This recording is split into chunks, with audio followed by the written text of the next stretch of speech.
Mark McKenzie with NSS Enterprises, and today we're going to take a look at one of our walk-behind scrubbers, the Wrangler 2616 DB.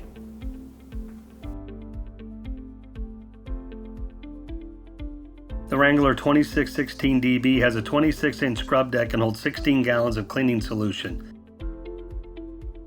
It also has 2 scrub pressure settings, allowing you to choose between a more efficient floating head mode and a more effective lockdown mode, which is perfect for top scrubbing floor finish.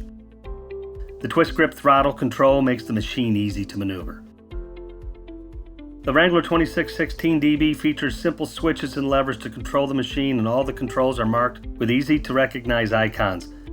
The drain hose is located at the front of the machine. This helps your staff drain the machine in tight areas without having to walk backwards towards the sink. The recovery tank lifts open to allow complete access to maintain the batteries. Finally, the Wrangler 2616 DB is built tough for everyday use. The heavy-duty steel frame and stainless steel hardware make this machine a valuable asset you can rely on year after year. So, those are some of the highlights that make the Wrangler 2616 DB a great option for your cleaning program. I'm Mark McKenzie. Thanks for watching.